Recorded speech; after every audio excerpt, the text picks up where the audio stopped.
Welcome to Season 8 of Radio Free 501c, brought to you by Rogue Tulips Consulting. Don't forget to subscribe or follow us. We're in Season 8 and we still have a lot to talk about. Radio Free 501c is supported by USAE News, the weekly community newspaper of Association CVBs and hotels. Learn more at usaenews.com.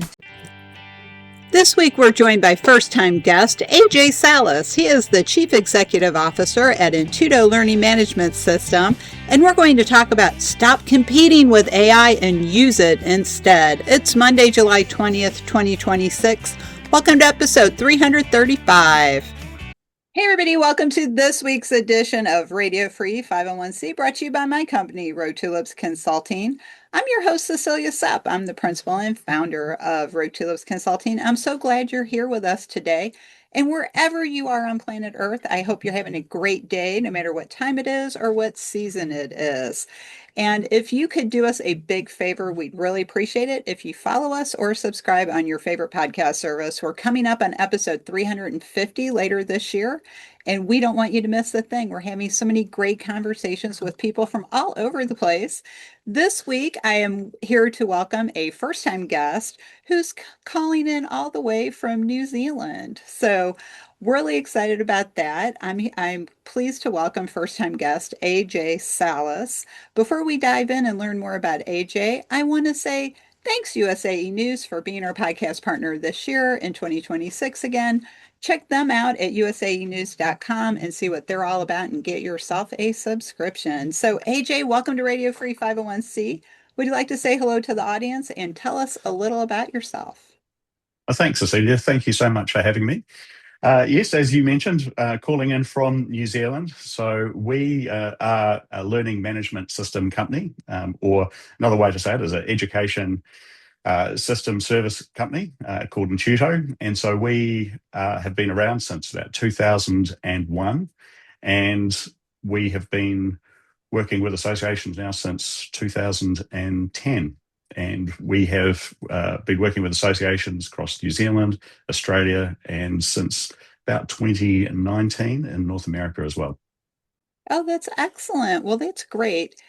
We're here to talk about why associations need to stop competing with AI. I think that's a great topic and a little bit different twist on it. Most of the people I talk to are like, how can we use it? Is it actually going to take a job? What are our AI policies going to be? But I don't think we think about the fact we're kind of competing with it. So could you expand on that a little bit for the audience? Sure. Yeah. So there's been a lot of controversy around AI and I guess how it might be used to create content, particularly in an educational context, and whether we're seeing associations starting to use it more for creating content and indeed just releasing content that AI produces. And as we've seen from a lot of the AI content that's been produced, particularly over the last couple of years, a lot of it really is just AI slop. However, that is changing quite rapidly as the models evolve and get smarter. It means that there's different ways that you can use AI. And what we see certainly is that a lot of learning management systems in particular are focused on how you can create content and have chatbots inside the platforms. But in our case, we like to step outside of that and think it's not really just about creating content. It's about the much bigger story of how does an association start to use AI from the very beginning of the process right through to the end. And so just to give you an example, for example, when an association starts thinking about their educational content, one of the things that they can think about is what sort of gaps exist in their programs that, for example, they're not exactly servicing their members with at the moment. And so that might be, for example, a gap in a credential or in a particular education program. And that's actually somewhere where you can use AI very effectively to, for example, scan your conference programs over the last 20 years and look for gaps where you may not be servicing those education needs in your current offering. So there's different ways to use AI rather than just pulling together new content. So you mentioned as we were prepping for this episode, the concept of building a moat around your content at an association. And you said, well, there really is already a moat there. So what do you mean by that? Sure. So for quite some time, really, content has just become really a commodity. You know, you've got MOOCs, those massive open online courses, you've got LinkedIn Learning, and associations that are trying to compete with them will just never compete. They just haven't got the resources. So what that moat is really comes down to the credibility of an association. It's what makes an association unique and special. And really it comes down to members. And it's the members together and the knowledge that they hold, that they bring, the community that they bring together, and then other aspects like the credentials that an association can put on top of that because they have the buy-in of the members, employers, and other stakeholders within a particular sector. So that moat is really about taking those unique aspects, not trying to compete with AI or chat bots or LinkedIn Learning, but look at how you can leverage the the intellectual property really of and the credibility of the association. So when you're talking about protecting that content, and you also mentioned earlier, AI tools are getting smarter, and I probably spent way too much time talking to my Google Gemini because I treat it like my personal assistant. I use it for everything.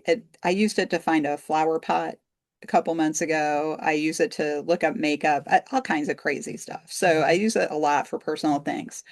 But it does seem to be getting increasingly sophisticated in the responses. Like one day it told me, you've been working on this really hard all day. Maybe you should just go ahead and end it for the day, go get some sleep, come back fresh tomorrow. And I'm just like, wow, okay, it's actually saying this to me.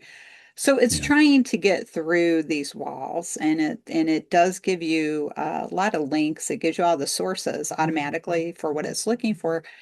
But if somebody wants to steal your content, is there anything you can do about that? There is an ethical aspect to that as well. It's like who is running that AI?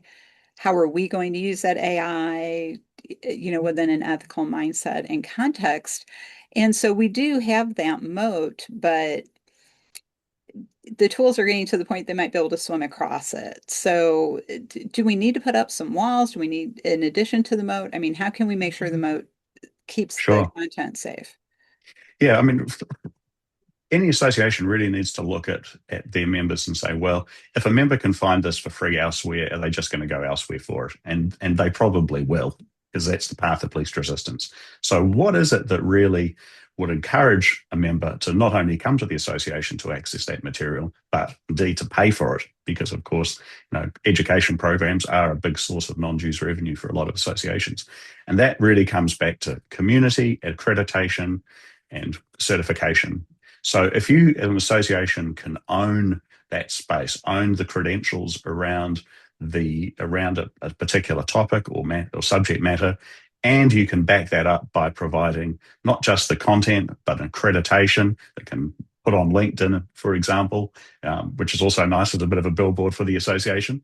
But Mhm. and then also the community aspect to back that up, be it using online communities or face-to-face events where people can verify that knowledge and indeed dig deeper into it. So it's really leaning into those aspects that an association uh, has that is going to be protected and that can't be reproduced easily by an AI bot and certainly won't be any time in the future.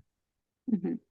Now, you've also mentioned, as we were getting ready for this episode, that AI cannot replace the people because people have a different understanding of the knowledge, a different explanation, how to put it in context. So, how can an association leverage that people power to balance Mm. out what could be a threat of AI trying to take your stuff?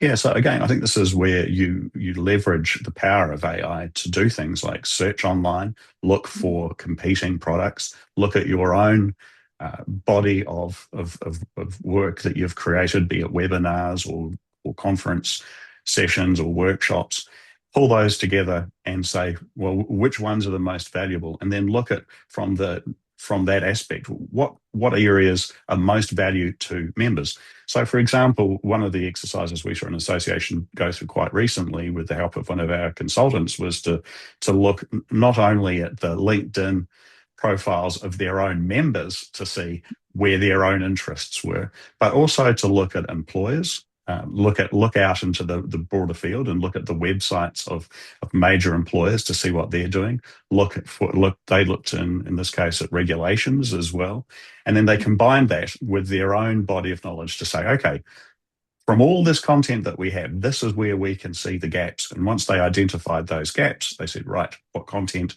do we have that already fills those gaps? And in the case where there's no content that exists, what are the members? Who are the members that we can go to, or industry partners who we can work with to pull this content together? Now, when you get to that stage, that's when you can use AI to say, right, let's start pulling together some of this content. Let's look at a bit of a plan against these competencies that we're wanting to build against. So you can get to that stage using the tools.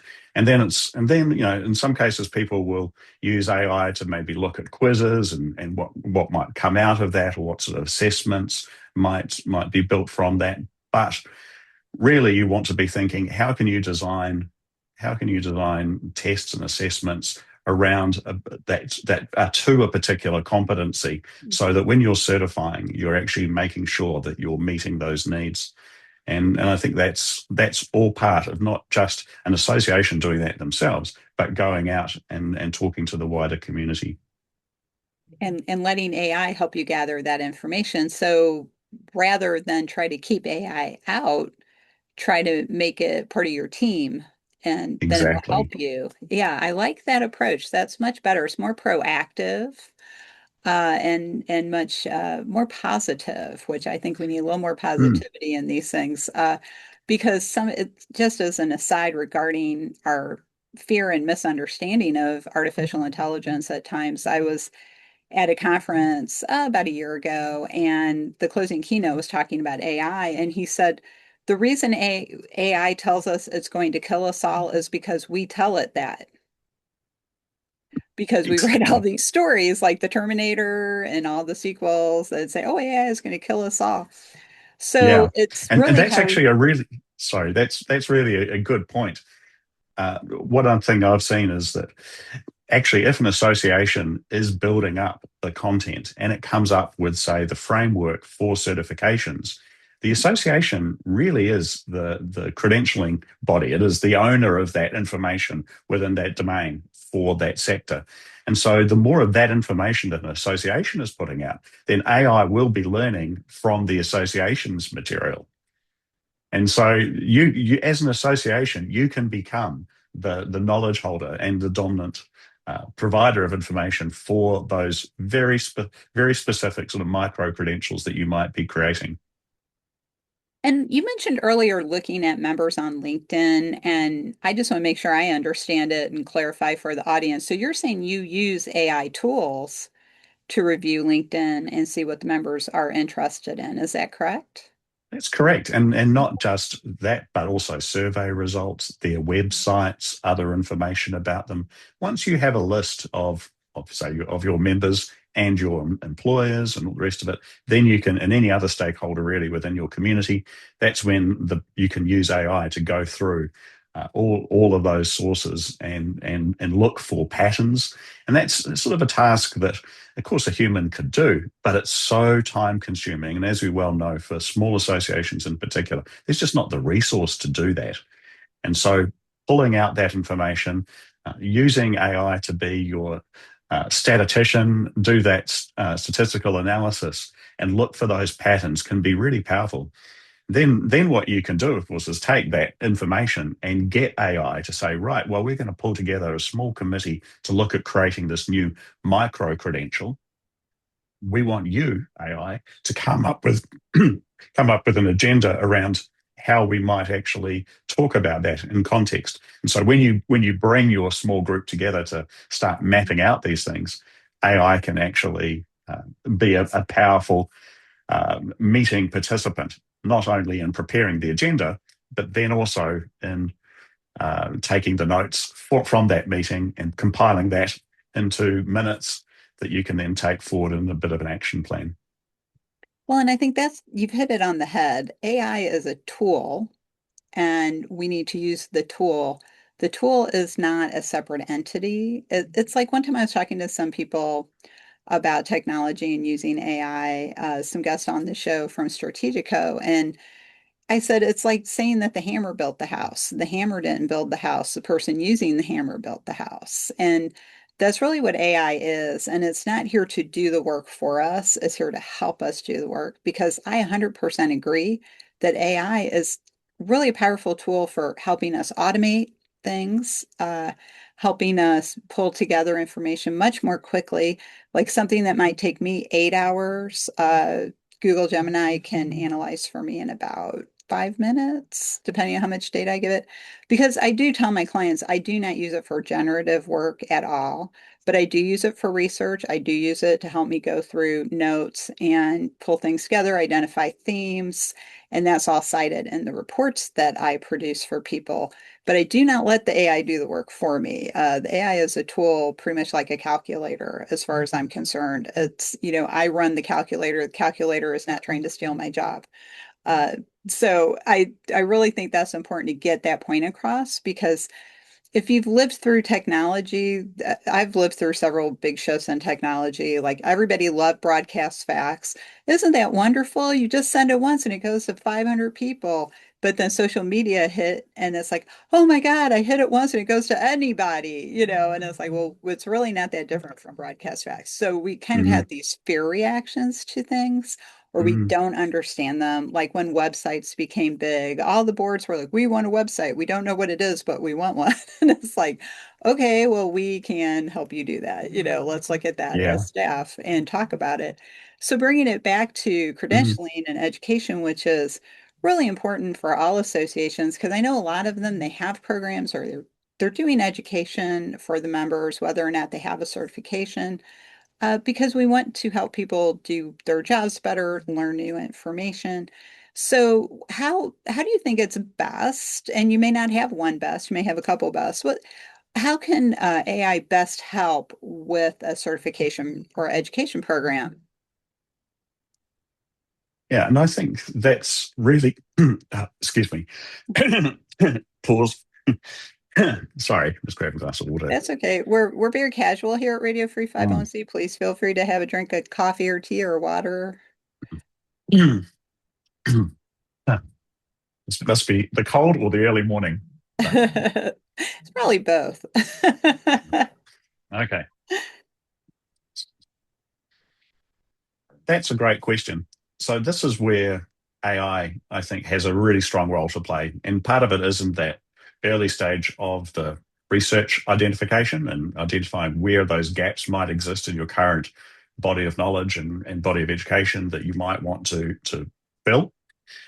It can also be in mapping your existing content. So if you've got a large archive of webinars sitting there, once you've got that gap identified, you can actually use AI to look at that compared to your existing transcripts of webinars. And again, it can go through thousands of hours of content very quickly, looking for what might be the best sources. It might help you identify which either webinar guests, or if they're members or industry partners who you might want to shoulder tap to be part of your content assessment team. You can use AI to help draft initial content in the form of, say, a blueprint. But again, this is where you might want to, this is the one area you might want to actually pull in an instructional designer or somebody to give you some advice around that setup. Looking at proposing pathways, drafting that sort of information, slicing and wrapping up content, creating some basic quizzes or rubrics or exercises for engagement for members. All of that can be done well. However, it's really when you start looking at the review of that content, that's where you want to bring in the human element, bring in your members, bring in those subject matter experts to look at to look at the content and ensure that it is fit for purpose. And then AI can be great at analyzing engagement data once you've, say, launched a pilot. And throughout this sort of process, it's something that you mentioned before. I thought was really good. Was around your sort of telling people how you use AI, and I think that is incredibly important. That ethical aspect of when and where to use AI, because particularly if you've got a credential associated with your content, it's a promise really to that member, to the employer, to the profession at large that your content is fit for purpose. And if it's just unreviewed AI content, then it's a hollow promise. And so, and in particularly in regulated professions, then it's kind of worse than hollow. It could actually lead you into some legal trouble. And so I think it's on associations really do have an ethical obligation to be transparent about how they're using AI and what part of the process is leading into it. Because frankly, there's probably members out there who say we want the association to be using AI because we know that there's that capability gap, and how can they, if you can use AI to fill some of that, that's fantastic. So I think being upfront about how AI is being used within an association and within the process of building out micro credentials and education program is really important.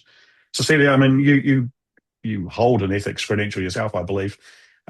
Am I overstating this? What's your No, feeling there? I don't think so at all, AJ. I think pointing out the ethical aspects of everything is one of my new passion projects. I'll say, I like to say I'm trying to bring ethics to the people because Mm, ethics can seem like it's a big topic, it's difficult to understand, it's for philosophy professors. But really, what ethics is everything we do every day. So every decision we make, every action we take, how we present ourselves to the world around us. So, do you act one way online because it's anonymous and another way in person because people can actually see you? I am becoming increasingly aware of that, people thinking they can have two different personas, mm, because mm, I'm online, nobody can see me, so I can say whatever I want. No, actually, you can't. mm, When you see things about politicians passing away, like recently, Senator Lindsey Graham passed away here in the United States, and he died very mm, suddenly and unexpectedly from cardiac disease. And he's a Republican, and he is a supporter of current President Trump. So many people of what you might call left of center were making fun of him online, were saying good mm. riddance, and just making really awful comments. And I think that's a very good example of being unethical, because Absolutely. there was that anonymity factor. I would like to know if those people would actually say that to somebody's face, and some of them probably would, and that's fine Mm, because they're being consistent. But we do have to think about that, like having an AI policy. My AI policy for my company is on my website. When I bring this up to other consultants, they say, oh, well, I have one, but I don't have it on my website. Well, people need to know how you're using it. Don't hide it. Be transparent. That's a big part of ethics. That's a lot of what you've been saying about creating content for education and certification programs that you're offering to your members and non-members, because you want to be transparent and upfront about how you're using the AI to create that certificate program or expand that certification program, or maybe just offer a webinar because there's a new law that you need to understand. And I mhm, think the ethical aspects of everything don't get enough attention. And I think in a world of information, sometimes information overload, we're looking to associations to help us understand things. And that's an ethical responsibility to say, mm, we do know this or we don't know this. It's like, as a consultant, if somebody comes to me and says, can you do X project? I don't say, sure. If I can't do it, I say, no, I can't, but I can introduce you to somebody who can. And that's part of being responsible and ethical. And I hear people say, I'm kind of going off a little ethics tangent here, AJ, so I'm sorry, but that's great. it does relate directly to how we do things. Because I will hear people say, well, that's not an ethical situation, Or it's a business situation with an ethical overlay. And it's like, I'm sorry, there is no such thing as that. And there is no such thing as situational ethics. There are ethics and how you use them. And sometimes you Mm, cannot do what you would like to do in a situation. And that's that old saying, well, at least we have it here in North America, in the United States, some days the bear eats you. So mm, some days you lose, and that's part of knowing when to say when and understanding you can't always do the right thing. You can't always step in and stop a crime or help someone. It doesn't always work out. And so that's part of being an ethical person too, is accepting that part of the responsibility. And I think again, bringing it back to like how you use an LMS, learning management system, for those of you who aren't familiar with that, how you create that content, how you present it. I think you really do need to live up to the highest ethical standards you can, because people are mm, depending on associations, probably now more than they have in the last 50 years, to understand the world around us. Because when the internet exploded 30 years ago, associations thought they were done. Oh, well, now everything's free. Well, but the problem is everything's free. Everything's there. You could be getting wrong information or outdated information or information that's not specific enough to what people are trying to do. So associations became the gatekeepers of mm. information, and now we're the funnel for quality education, at least fingers crossed. Hopefully it's Yeah. quality content and education and certification, which is why it's so important that we do talk about ethics in everything we do. And I think in today's world where the economy is really shifting a lot, all around the globe, not just the United States, we need to be able to get good education or updates quickly and have that high quality. And again, that's where that ethical lens comes in my opinion, that making sure that we're giving the best we can and we're not selling old webinars or old content because somebody on the board likes it. Oh, I helped put that program together 30 Mhm. years ago. Well, it was 30 years ago and it was great 30 years ago, but now we need a new one. So why don't you help with that? So there is Exactly. a lot of that, that guidance Mm. within the organization. So, Yes. but Yeah, absolutely. Yeah, but well, I mean, every association that's listening already owns that one thing that AI will never be able to generate, and that's the trust of the profession. And mhm. that's it's what you're saying. It's and leaning into that trust aspect is really important, and that's why having an AI policy, you're having that on your website, talking about that in context to the content that you're producing is so important. Yes, I agree. It just, we, like you said earlier when we were prepping, we could talk about these things all day long. Mm, I can talk about association management for hours overall, and then the specific areas of it. So I wanted to ask you though, if somebody's looking for a learning management system like you offer at Intuto, mhm. what are some of the questions they should consider as they're looking around for one? I wouldn't start with the features. That's where a lot of unfortunately tends to go that way, and we see a lot of RFPs that come by which all look very identical, and it's just these long lists of features. I think that's really the wrong way to start. We at Intuito have our own learning and development team that sits within the company, and so we usually start with conversations around content, and it's what sort of content, what are you trying to achieve? First of all, is it increasing non-dues revenue? Is it trying to build out that moat? Is it building in efficiencies? Is it updating a credential? Start with what your needs are, and then look at how you can meet those needs with your content. It's not about the platform. The platform really is just there to get the content in front of people and to track and to do all of those reports and things like that. But it comes back to the members, because if they're not engaged with the material, if they don't see value in the material, they won't they won't purchase it or they won't access it, and they'll walk away and they'll be dissatisfied. If you want members to get value and to engage, it's got to start with content.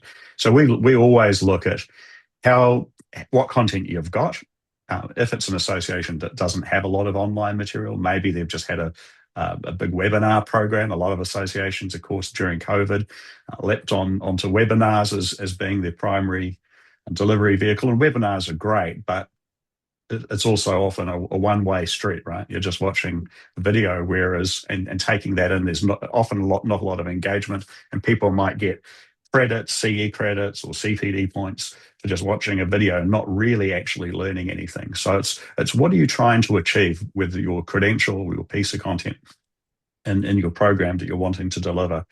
How can that be structured in a way to ensure that the member is actually learning what you're trying to pass across and impart, and design that program first. And again, it doesn't need to be a really expensive program. And because of so many associations have this capacity gap where there's just hasn't been the resource, lean into AI to help with these. And that's what we spend a bit of time doing with a lot of associations, is helping them look at those gaps, build up some content, pilot that, and get that in front of members. And that might be 100% online, or maybe you want to be bringing in some community aspects there, because again, that's part of that moat for associations, is the community. And so if you, alongside your online courses, your webinars, your face-to-face courses, can also be bringing in community elements, I think that's really powerful. So build up discussion groups around it, build up some mentoring there, because members will see a lot of value in that. And nowadays, because there's been this big trend towards micro credentials, it doesn't have to be these long, multi-month programs. It can be very short courses. So get the content sorted, then look for a platform in which you can deliver it. And really, any LMS vendor should be prepared to work with you on a pilot. And you can get that content in front of members, get feedback based on the engagement statistics, their engagement with the community, and then you can look at iterating from there. And that way, you don't get locked into a platform early on. We come across associations all the time where people are saying to us, such and such we're with such and such an LMS or an AMS or any other piece of technology, and we're in a 5-year contract. We really want to get out of it because things have changed, but we can't do anything about it. And 5 years is or 3 years, 2 years is especially in this age of AI, is an enormous amount of time, really. And so what you want to be doing is making sure that whatever content you're producing, whatever systems you're using, are fit for purpose. And that all comes back to, is it helping you fulfill your mission with your members? Oh my gosh, you said so much that I just love and agree with. So, like RFPs that are just lists of bullet points and nobody can articulate what is the goal, what are we actually trying to achieve? I love that. That's all really great advice. And uh, and the part you just made about the contracts, like 5-year contracts, why do people even talk in 5-year segments anymore? I'm like, what? It's like when people ask me for my fax number, I'm like, excuse me? Oh, fax? What's that? It's Yeah, like I got rid of my fax exactly. number like 30 years ago.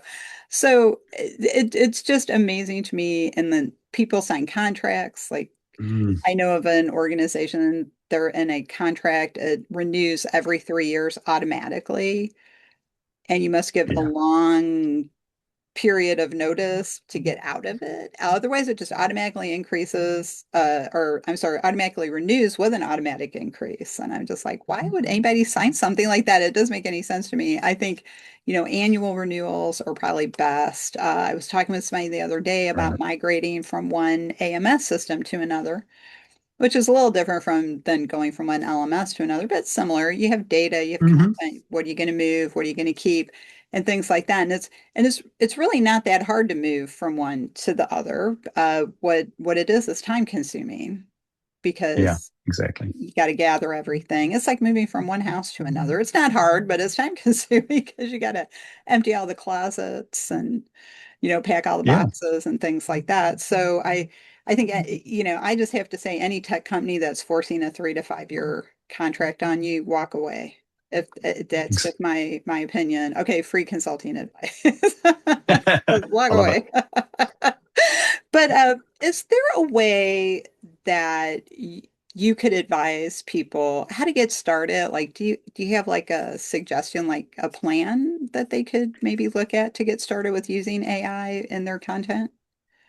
Absolutely. Look, on our website at intuto.com, we have a number of guides, an education roadmap guide that people can download, a non-dues revenue guide. So we've got some guides that can help people get started. But so we're also very happy to have conversations with associations and point them in the right direction. We've got blogs with lists of AI tools and our processes. That the whole map around how to use AI to initially start looking at analyzing and auditing your existing content and your market and sector as a whole through your members' profiles. We've got prompts for all of that, and so we'd be happy to share those and put people on the right road. And that's really the place to start, I'd say, is look at what you have. And it can be overwhelming. I mean, a lot of associations have almost a Netflix-like library of webinars, of hundreds of webinars that they have up on their website that really is very difficult for people to go through and identify what they want. And so a big part of it is really saying, auditing your content initially and saying, what is it that we have that is the most value to our members? And then look at dropping a lot of the rest and then doubling down on what's been working. And that's really got to be done through consultation with members, with employers, with the profession as a whole. And does it take, like if you go from one AMS to another, generally it takes about 90 days. So would you say that's a good plan, 90 days? I think 90 days is excellent. In 90 days, you can do an awful lot. And you can do an audit of that existing content. You can identify a potential micro credential that you want to develop. You can pull together that content, especially now with AI, very easily, and then bring in the right members to be that governing body to ensure that that meets the needs of the profession. And then really it's just piloting it, getting it in front of, it doesn't need to be this huge release plan, song and dance. Go out through your channels to members, build up a small group of people who can test that content, provide you feedback. And the great thing is now with these tools and with AI, very easy to then readjust it, making sure that it's fit for purpose for a bigger rollout. Mhm. 90 days is plenty of time to do all of that. Oh, that's good. That's good to know. I agree. I think you can get a lot done in 3 months. 3 months, 90 days, 12 weeks, however you want to phrase it. That's what it is. And yeah, before we wrap up, AJ, I have friends and they all have their own. Well, yeah, I have friends. Oh, there's an announcement for the. Yeah, I do have friends. A lot of my friends have their favorite AI tools, and some of them use, Mm. two as Mhm. companion pieces. So, do you have a favorite AI tool or a couple of tools that you like to use? Yeah, it's a great question. We use the Google Workspace, and so we started with Google Gemini, and we're using that for quite a while. In fact, we still do use it, Mhm. but really we've moved the most of the company to Claude over the Ooh. last 3 to 6 months, just because of Claude Cowork, Claude Code, and their models just seem to be superior to what we were seeing with Gemini. But Mhm. having said that, it's just changing all the time. I see that OpenAI with ChatGPT, they just came out with full duplex voice conversation, which is really interesting. I'm keen to see how that works in practice. Apple is just about to launch in September their new operating system with Apple Intelligence or Siri Intelligence or something like that. And that's finally is sounding like that's going to be promising. And of course, that's got a lot of the privacy guardrails that you might wonder with some of the others. So look, there's plenty of tools, and that's from a large model perspective. But we use things like Canva for creating. Canva's got some nice AI baked into its products for creating videos and creating images. And so we use that. We use a tool called Descript for helping with taking transcripts from videos and recordings and webinars. And so our L&D team, our learning and development team, they use a whole raft of tools. And again, it's just changing all the time. Another one we use is for doing voiceovers. It's for a long time it was difficult to get audio, particularly in different accents. You can appreciate down our part of the world getting, say, North American accents. That if we wanted to have audio voiceovers in our courses, well, now so much of that can be done with AI, and it is so cost effective compared to what it would cost to get a voice actor just a few years ago, and the quality is really good. So you've got a lot of these different tools, and so we've got a list on our website of tools that our team were using, and that was, I think we updated it in December, and I was just talking to the team yesterday, and they said, "Oh, we've got so many more tools to add." So it is changing all the time. So it's really really good to try and keep up and find your sources, your trusted sources, who can point you in the right direction. Because at the moment it is a little bit like so many of these areas where you could spend your life sort of trying out different tools, and you don't want to go down that rabbit hole, because that really does become a time sink. That's right. That's like apps on your phone. You could just have like 1,000 apps, and I use like 10. So Yeah, yeah, I same. load these apps and I'm like, oh, I didn't even know what that is. One time last year, I was flipping through my phone. I'm like, what is this app? I don't remember it. It was a, it was a Klingon to English translation app. So if Oh, you're right. familiar with Star Trek, I it love was, it. and I'm like, I don't even remember downloading them. So it must have been one night we were probably watching one of the Star Trek movies. Like, oh, that would be funny, to say things in Yeah, Klingon. But yeah, it's funny. yeah. I mean, it's. I think that the one thing with these tools now, though, is that it was difficult maybe early on to sort of move from one platform to another. But particularly now under the paid plans, and everybody, by the way, should be using paid plans in a professional context. Don't use a free plan, because you don't know what's going to happen to your data. So do look at those terms and conditions. Look at the settings where they say talk about sharing data, because that really is important. But now, if you do want to move from, say, one platform to another, it can be quite easy to just prompt the chat bot and say, hey, create a new prompt for me based on my memory within this project, or my memory that you have of me, that I can then paste into another platform. And they all will happily do that. And then you can take that and move it into another platform. And that really does save you a lot of time. It really does now. I generally just use Google Gemini because, as I said, I Mm. usually use it just looking things up. It's more my personal shopper than anything Mm. else. But I also like it because it's a closed environment, so they Yeah. don't share it. I won't even use the notebook option they've added. Mm. But to your point about how things change and they change so quickly and they're upgraded so quickly, I see such a huge difference. I was a beta tester on Google Bard when they Mm. launched it just as an LLM, large language model. Sorry, audience, Yeah. talking in acronyms.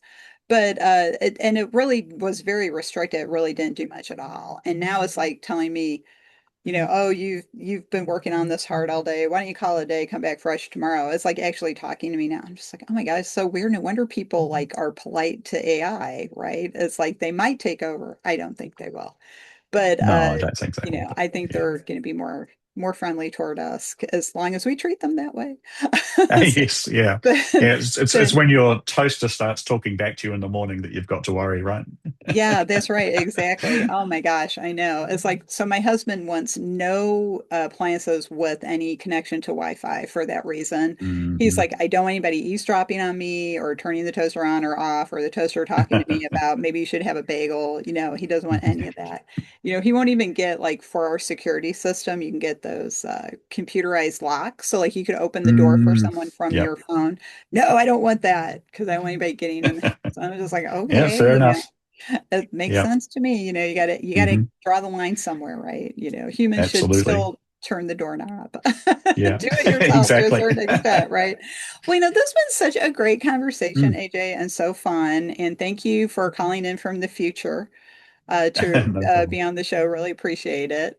Um, I like to ask my guests, what is the one thought, or we've had many thoughts, but is there one thought you would like the audience to take away today?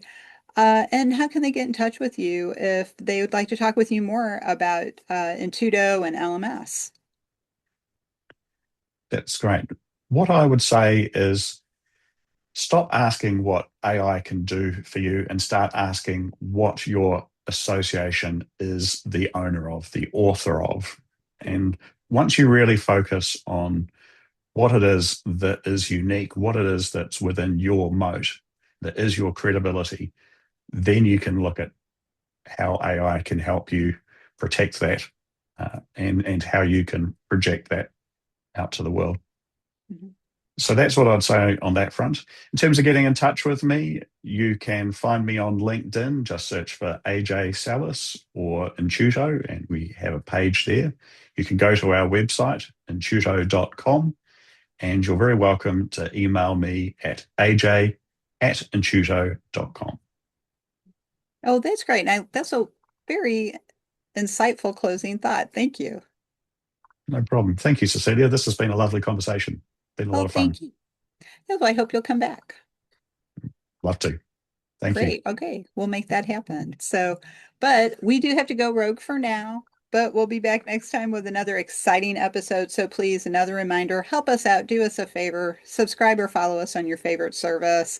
As I mentioned earlier, coming up on episode 350. So we don't want you to miss any of these great conversations. There's a reason we're still doing this. If you'd like to learn more about Rogue Tulips Consulting and how we can help your organization bloom outside the box, check out our website. Go to the services page, give it a read, and then let's have a conversation about how we could work together. If you're interested in education, specifically if you're getting ready for the CAE exam this fall, check out our registration page for our CAE prep course and our CAE Redux course. Also, we are continuing to offer our ethics webinar throughout the rest of the year. It was updated for 2026, so check that out. If you want to learn more about ethics, or if you need that CE renewal credit for your certification, if you would like to find this episode featuring AJ and share it with your friends and colleagues, go to the podcast page. You can find it there. And you can look at our library of past episodes and see what else we've been talking about lately. A lot of great conversation, so I encourage you to do that.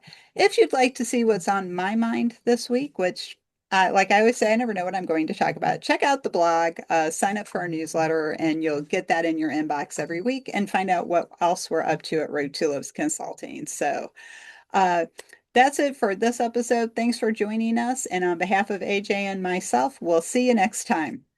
That's it for this week. I hope you really loved this episode as much as I did. Thanks for listening. Learn more about how our experience and knowledge at Rogue Tulips can give your organization the strategic edge to reach its goals. Check out our website at roguetulips.com. We'd love to talk with you and see how we can work together.